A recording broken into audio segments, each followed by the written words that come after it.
যুক্তরাষ্ট্র ও ইরানের যুদ্ধবিরতি চুক্তির কয়েক ঘণ্টা যেতে না যেতেই লেবাননে ভয়াবহ হত্যাযজ্ঞ চালিয়েছে ইসরায়েলি বিমান বাহিনী। রাজধানী বৈরুত, দেশটির পূর্ব ও দক্ষিণাঞ্চলে হামলায় বহু মানুষ নিহত হওয়ার খবর পাওয়া গেছে। লেবাননের পার্লামেন্ট স্পিকার এটিকে পূর্ণমাত্রার যুদ্ধাপরাধ বলে অভিহিত করেছেন। যুদ্ধবিরতির মধ্যে হামলা হয়েছে ইরানেও। বুধবার দেশটির ইস্পাহান ও কেরমান শহরে বিস্ফোরণের শব্দ শোনা গেছে। এর পরপরই সেখানকার আকাশ প্রতিরক্ষা ব্যবস্থা সক্রিয় করা হয়। এই হামলার ঘটনাকে যুদ্ধবিরতির চরম লঙ্ঘন বলে দাবি করছে তেহরান, যদিও যুক্তরাষ্ট্র বা ইসরায়েল এই হামলার বিষয়টি নিশ্চিত করেনি।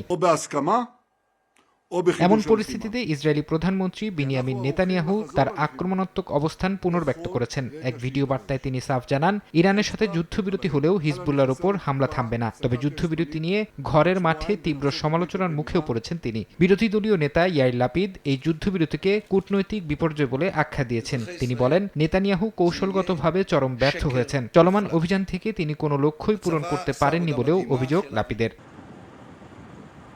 এদিকে লেবাননে ইসরায়েলি হামলার জেরে হরমুজ প্রণালী ইরান বন্ধ করে দিয়েছে বলে দাবি করেছে দেশটির গণমাধ্যম। একই সঙ্গে নেতানিয়াহুর হুঁশিয়ারির কড়া জবাব দিয়ে ইরানের বিপ্লবী গার্ড বাহিনী আইআরজিসি জানিয়েছে, শত্রুরা সামান্য ভুল করলে তারা পূর্ণমাত্রার প্রতিক্রিয়ার জন্য প্রস্তুত। এদিকে ইরানের পররাষ্ট্রমন্ত্রী আব্বাস আরাকচি হুঁশিয়ারি দিয়ে বলেছেন, যুক্তরাষ্ট্রকে হয় পূর্ণ যুদ্ধবিরতি নয়তো ইসরায়েলের মাধ্যমে প্রক্সি যুদ্ধ যে কোনো একটি পথ বেছে নিতে হবে।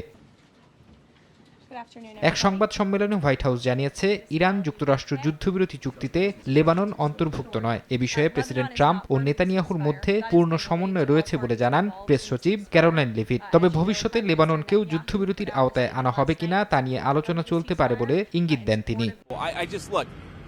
একই সুরে কথা বলেছেন মার্কিন ভাইস প্রেসিডেন্ট জেডি ভেন্সও। ইরান ও যুক্তরাষ্ট্রের মধ্যকার প্রস্তাবিত অস্ত্রবিরতি চুক্তিতে লেবানন ইস্যু অন্তর্ভুক্ত নয় বলে সাফ জানিয়েছেন তিনি। সাংবাদিকদের ভেন্স বলেন, লেবানন ইস্যুতে ইরান যদি সমঝোতা থেকে সরে আসে তবে তা হবে চরম বোকামি।